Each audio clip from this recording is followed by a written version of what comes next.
Sup, guys? Back again, doing another live stream for Bettor Off Dead. I'm Toad. Once again, I'm going to get right into it, man. I'm going to try to make this one shorter than it was yesterday. Yesterday I was rambling a lot, although I gave a bunch of information out on baseball, and I think my baseball leans did all right in those yesterday, and the one play that I had was a winner. Another 1-0 day, Minnesota Twins. I played the money line on that one, so I just needed them to win the game outright, which is what happened. Pablo Lopez put together a decent start, although the start from Tampa on the other side wasn't bad either from Bradley, but Minnesota got to him a little bit. It was 4-0, and it was looking like, oh, this is going to be an easy win. And then Lopez started getting tired later in the game, gave up 3 runs. They had to take him out, and it got a little bit close, but Minnesota was able to put it away. They did use their best 2 relief pitchers, which is going to factor into my one baseball play that I have today. So you probably already know what it's going to be. But that one, it was close, but we were able to get it done. And if you did split the -1.5 run line and the money line, at least it was a small win because the run line play was at like plus money. So it was, you had to pay less to make that play. All right, we'll move on to today. Let's bring this thing up here.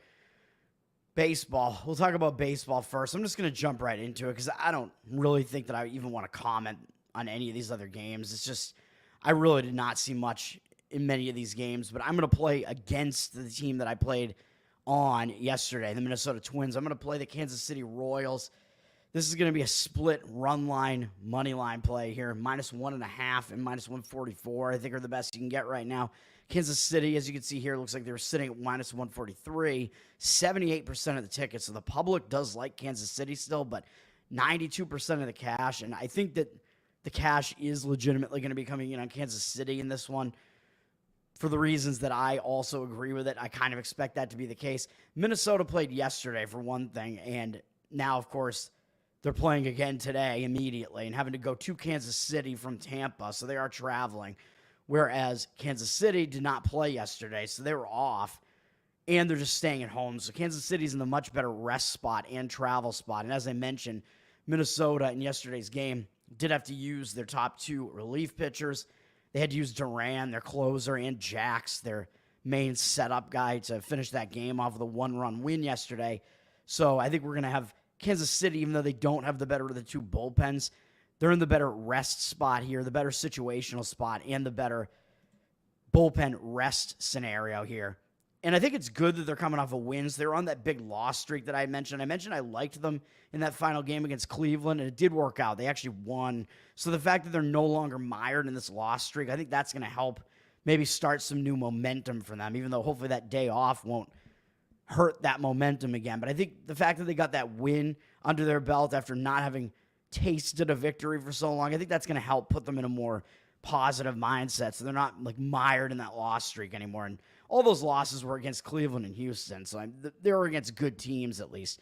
But now we're in a situation because Kansas City was off and Minnesota played yesterday. Kansas City has now fallen below Minnesota again in the standings. Like I said, I do think both teams are going to make the playoffs anyway, but now Detroit's kind of coming from out of nowhere, and I think Detroit's actually ahead of the Red Sox now. Detroit's actually not technically eliminated, I believe. So Kansas City, I think, may have a little bit of extra motivation than Minnesota right now, just because they've dropped behind Minnesota again by a game, even though both of these teams may have some motivation here. It is a big game, but I just think Kansas City has the better of the scenario, man. And then we look at the starting pitching matchup.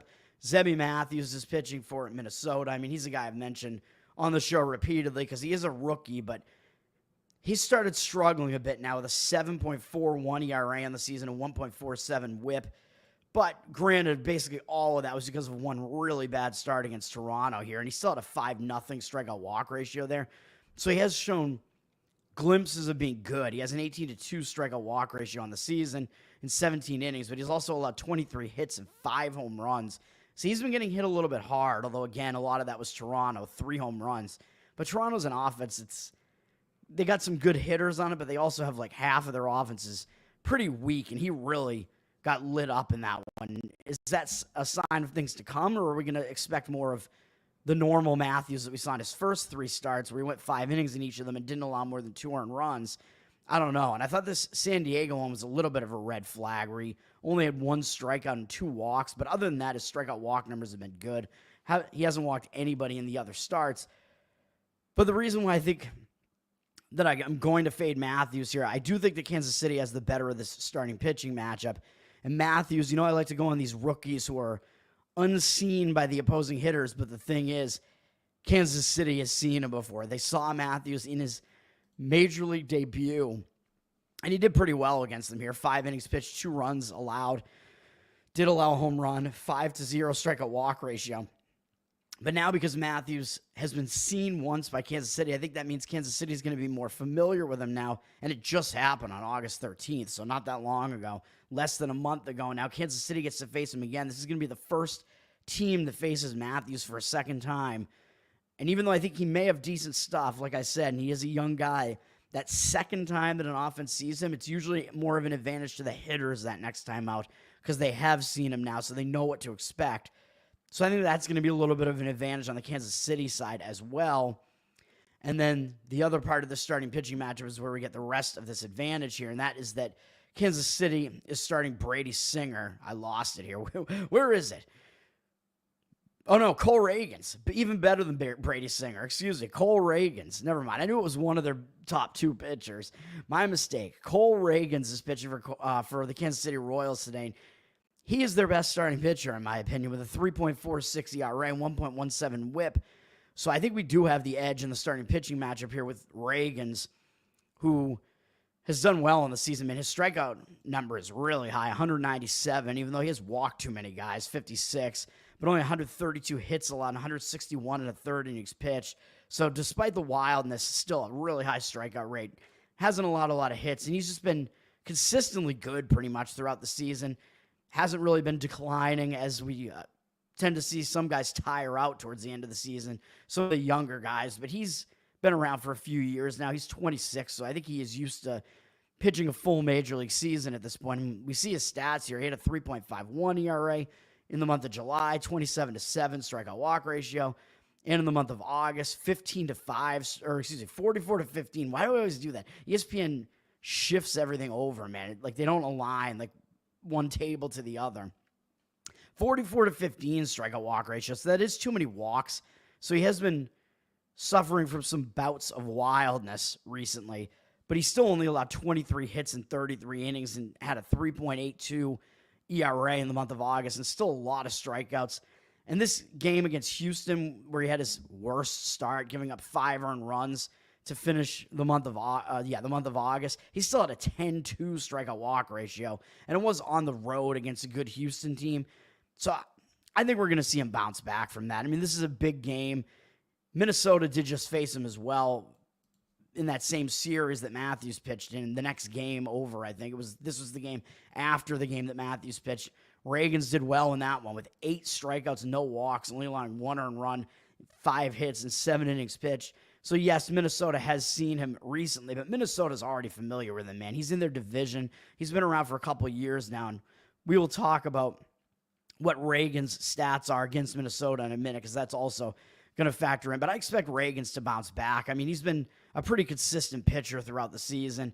Hasn't really suffered from prolonged like bouts of suckage, basically, when he's had a bad start. He hasn't really continued with bad starts in the next couple of starts, although his last 3 starts actually weren't that good. But, I mean, some of these starts, Cleveland, Houston, and then what did he have? He had a game against Boston, Minnesota. Detroit has even not been playing that badly recently. So, and a lot of these games were on the road. So these were not like the easiest starts to be making. And, well, he is facing Minnesota again, another good offense. But still, I think we're going to see him bounce back with a better performance here. And against Minnesota, don't be scared. Those are his numbers against Cleveland. His numbers against Minnesota are better. So, yes, Minnesota did just see him. But in his career, we do have a 53 at-bat sample size to look at against Minnesota's hitters. They're only 10 for 53 off him with a double, 2 home runs, 4 RBIs, a 20-3 strikeout walk ratio. He's held them to a 189 batting average and 553 OPS. And yes, that includes that good start that he just had against them. But still, I think that we're in better hands if we are on the Cole Reagan side of this. He has the better numbers against Minnesota than Matthews does against Kansas City, even though with Matthews, it's just that one start that we have to go on against Kansas City. But again, like I said, that means that Kansas City is recently familiar with him because they're the only team that is going to be facing him for the second time so far, the first team to do that. He has held them to a 5-for-20 clip with 1 double, 1 home run, 2 RBIs, 6.0 strikeout walk ratio. So he did do well against them. 250 batting average, 700 OPS. Not terrible either, but again, Matthews is the young, less proven of these two pitchers. So, and facing Kansas City a second time with Kansas City being on rest, I think is potentially a bit of a disadvantage to Matthews. So I like Kansas City in that one. And like I said, I'm playing the run line in this one. Well, I'm splitting, excuse me. You could play a -1 run line on this if you want to, but the money line has gone up a little bit too high, -144. So I'm splitting -1.5 run line and -144 money line. So half the bet on each, which is very similar to playing a -1 run line, because in either case, basically, well, with the -1 run line, you just make it simple and you push if they win by 1. With what I do, because you're getting the -1.5 run line at plus money, if they win by 1, you actually win a small amount usually in that case. So I believe that'll be the case with this one as well. So that's going to be that play. And I am going to have one football play as well, which I'll get to in a moment. College football and NFL are both happening tonight. Friday night, man. There's Friday night college football and there's Friday night NFL, at least this week. So we'll get into that right now. College football, we got... I'm not going to play either of these games in college football. They don't interest me that much, but... So we do have one other off-board kind of FBS game is being played, FBS/FCS with Indiana playing against Western Illinois, an FCS team. No line even on that game. That game is what it is. It will be happening. But we do have 2 actual FBS games tonight. BYU at SMU, Duke at Northwestern. BYU and SMU is the earlier of the 2 games, which is kind of strange to me, I guess, because SMU is further west than Northwestern is, but whatever. And I don't think this is going to be like a neutral site game, but I'll talk about Northwestern's home stadium again in a minute. But BYU, SMU is up for -11, or no, they're sitting at -11.5 still. It doesn't look like it's moved off in that number much. So we do have BYU attracting some of the tickets, 65% of the tickets, but only 58% of the cash. So it looks like BYU is one of those dreaded public underdogs with less of the cash coming in on them than the ticket percentage. You tend to not want to play on those teams as underdogs, man. So I do lean to the SMU side in this one, but it's not one that I think is that strong that I want to play or anything. But the market read would be on SMU here, with BYU attracting too many of the tickets at this price. Leads me to believe that SMU must have some sort of edge in this game. And if this was SMU coming off that really kind of ho-hum game against Nevada where SMU didn't look good at all in that game, if they were just coming off of that game, I would potentially want to play on SMU here, but they did have a game in between, which was kind of a tune-up game against Houston Christian. So that kind of interferes with that, because if they were just coming off that Nevada game and that was the only game anybody saw, then I would really think, yeah, SMU is going to refocus after that, because they really should not have had a close game. They should not have struggled against a pretty bad Nevada team like this.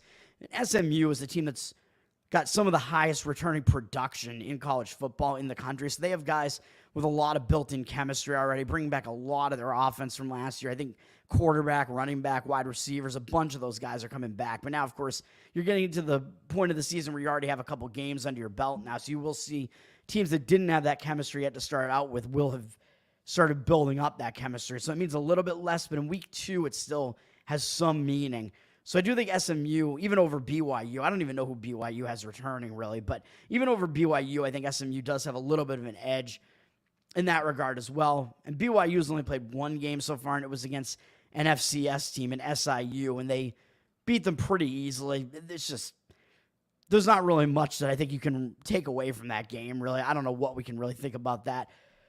And this is going to be their first road game, though, which is usually pretty tough. So I do think SMU has some edges here, like in the situation. So teams usually tend to struggle a little bit in their first true road game of the year, and BYU is getting thrown right into it. Both of these teams are in new conferences now, with BYU in the Big 12. SMU is in that area geographically, and it seems like they should be in the Big 12, but they're not. Actually, BYU was in the Big 12 last year, never mind. So they're not one of the conference absolute newcomers this year, but they're a second-year team in the Big 12. And SMU, I think, has moved over to that ACC now, so they're going to be starting conference play soon. And they do have a couple of big games coming up against Big 12 and ACC, TCU, and then ACC play starts. But I don't think they're going to be overlooking BYU necessarily, especially because SMU hasn't really put together an impressive performance yet, unless you think that beating a lowly Houston Christian team is impressive at all. Lean to SMU in that one, and then in the other game, this game could be ugly. Duke and Northwestern with the total down from 41.5 to 36, juice to the over, and we do see 57% of tickets on the under. So somehow the public ticket percentage is actually coming in on an under here. What's up, Charles? You like Duke lacrosse? Do you like them more or less that the allegations, the sexual assault allegations, were proven false? That was a whole thing, man. Duke and University of Virginia, I think we had all those false allegations. It's really just kind of a stain on like the Title IX situation. It is pretty bad. But Duke, Northwestern, these are teams that only because of it. All right, I gotcha.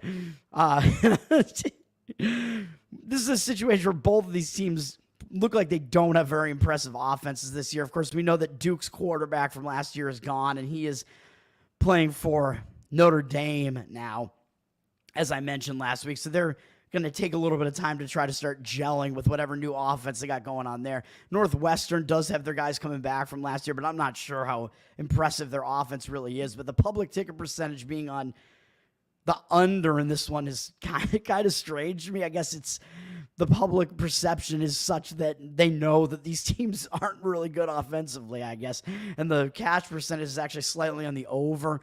At 36, I mean, there's no way I would want to play an under, even though I don't think these teams are good offensively at all. That total is so low. That's like one of the lowest totals you'll ever see in college football.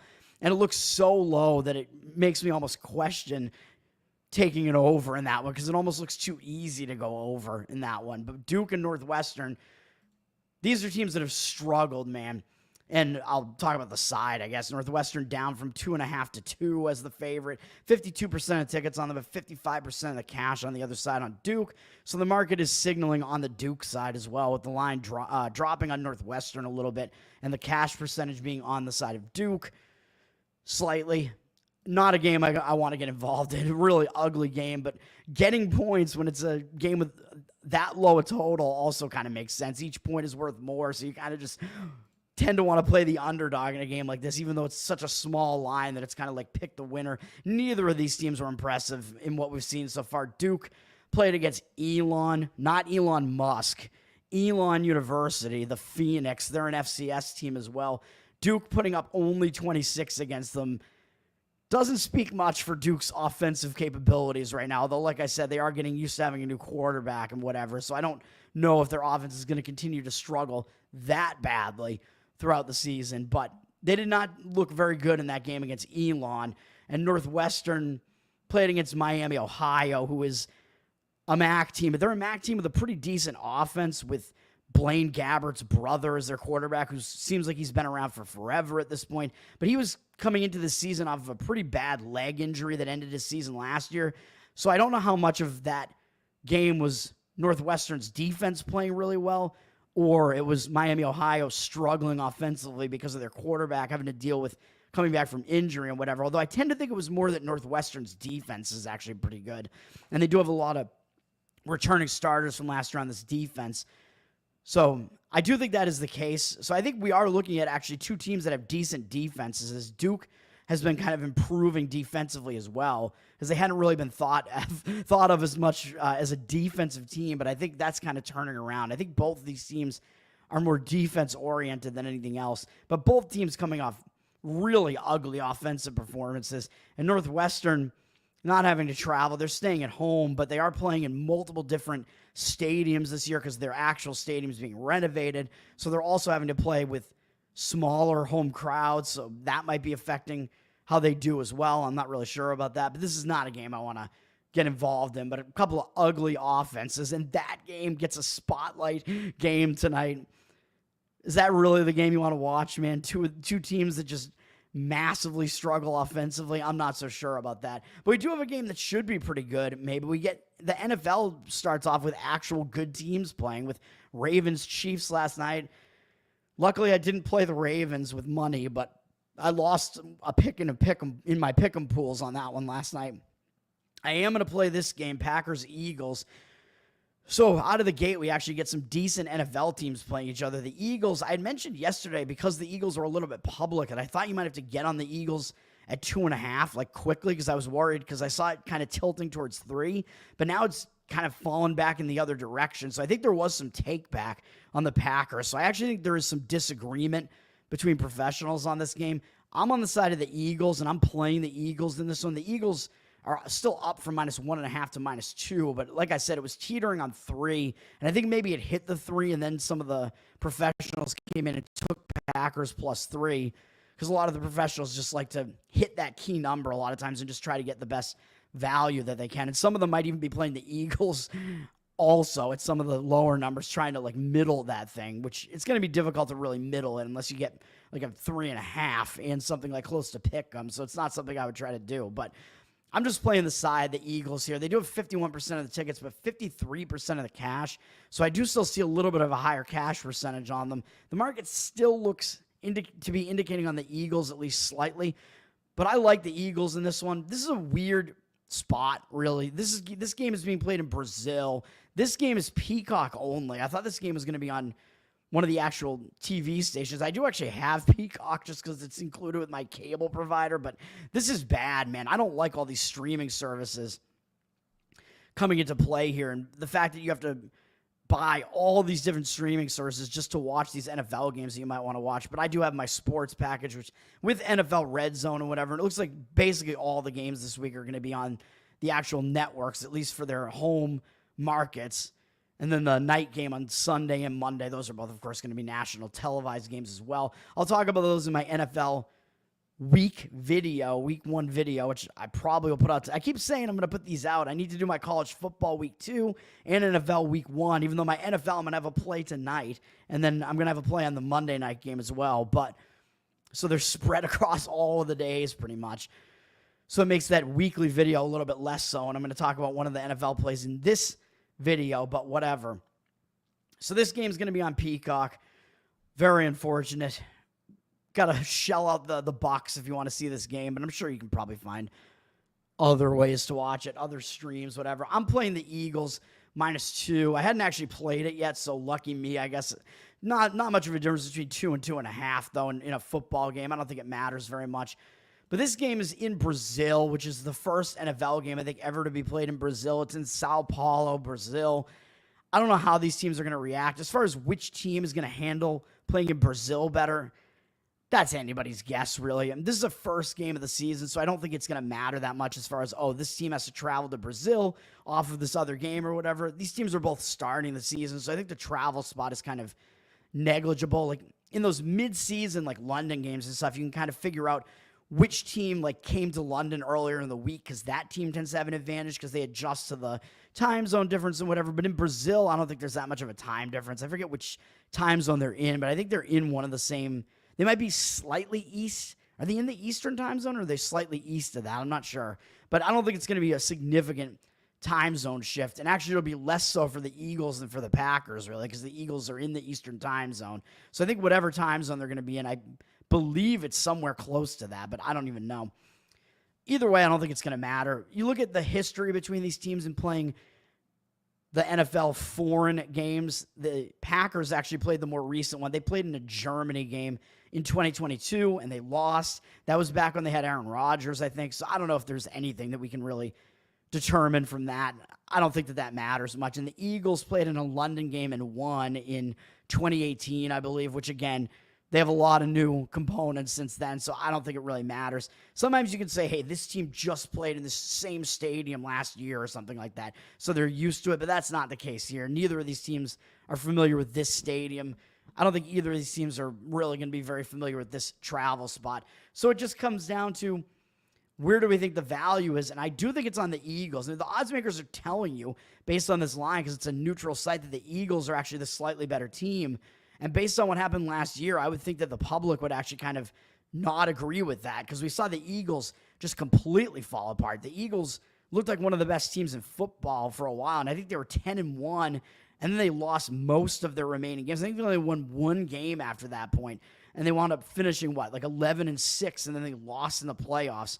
And I think I lost on that game against Tampa because I was thinking the Eagles were going to go clean slate on this and they're actually going to refocus again. That did not happen at all against Tampa. They were dealing with injuries and stuff. But now we're going to have an Eagles team coming out of the offseason, man. I think they're going to be healthier than they were then. And I think they're going to be really angry about how that season ended. So I don't think the Eagles are as good as their 10-1 start last year. They were capitalizing on turnovers and stuff like that. So I think that was a little bit misleading, but I don't think they're as bad as their 1-6 finish or whatever it was to the season either, or 1-5, I guess is what it was. I think the reality lies somewhere in the middle there, and I think the Eagles are better than what we saw most recently. So I think there is some recency bias maybe factoring into this, where it seems to me like nobody would really want to take the Eagles after what we saw last year and how they finished that season. They looked like they couldn't wait for the season to just end. They were just done with it. They were terrible. And the Packers lit it up and played really well and shocked some people with how well they played in the playoffs. They pulled off an upset at Dallas. And of course, we know Dallas are perennial playoff choke artists, but that was still a really nice game from Dallas. Brazil's an hour ahead. Thank you, Charles. Set your VPN to Brazil. Yeah, that'll change your biological clock, right? No, I mean, I have Peacock, so I can watch this game if I want to. But yeah, if it's an hour ahead, then it's going to be a 1 hour time shift for Philadelphia and a 2 hour time shift from Green Bay, I guess. So probably not much of a difference there. I don't think it really matters that much. But what was I saying again? Yeah, the Eagles, I think they're going to be a little bit pissed off as far as what happened last year was the Packers. I think they overperformed a little bit once it got to playoff time, because we know Dallas doesn't play well in the playoffs. Even though the Packers dominated them in that game, at least on the scoreboard, the Packers were capitalizing off a lot of mistakes by Dallas as well. Dallas made some really bad mistakes, some ugly interceptions and stuff. So that score was a little bit misleading, even though the Packers did certainly stick it to them and dominate them. And then we saw the Packers almost pull off an upset at San Francisco. So they played really well in that game too against San Francisco. So now we're looking at this Packers team that they looked like they were on the cusp of basically being in the Super Bowl essentially. And that's the way people are talking right now. The Jordan Love thing is real, even though we really only have about half a season where Jordan Love looked really good. Because if you remember, during a large portion of the season last year, the first half of the season, Green Bay did not look that good. And they were losing some games because of some weird things and some flukes and some mistakes and stuff like that. That's true. But again, they were kind of the reverse of the Eagles last year. So I think the reality lies somewhere in the middle again, where the Packers were underperforming a little bit at the beginning of the season last year, and then they overperformed down the stretch. So now I think the reality is somewhere in the middle. So based on what we saw last, we think the Packers are a little bit better than they actually are, even though I do think they're good. Jordan Love is good. The Eagles, I mean, they are still one of the better teams in football. I think they're going to win their division probably. I think they're still one of the best teams in the NFC. And people are kind of off that train because they were so bad for a prolonged period of time last year. So that's basically the gist of it. That is the play, man. So that's Eagles -2 on that play. And I think that's going to do it for me, man. I got to get out of here as I'm a working man still. That's going to do it. I will probably actually stick to my word this time and get the football weekly videos out tonight when I actually have some time to do it. So that's what I'm going to plan on doing. Let's get it done. Let's have a winning day. So those plays today, once again, are in baseball. The Kansas City Royals split play -1.5 run line and -144 money line. Philadelphia Eagles -2. Those are the plays. I'm Tower Gang Toad. Let's get it done. Check out the Tower Gang podcast every Wednesday. Available on most of the major platforms that are out there, although we try to focus on our Rumble presence more than anything else. We're still on YouTube for the live streams and whatever, and we put stuff up on the other platforms after the fact on Spotify and audio and whatever. Have a good Friday, man. Let's kick off the weekend the right way. Let's get some wins. Peace.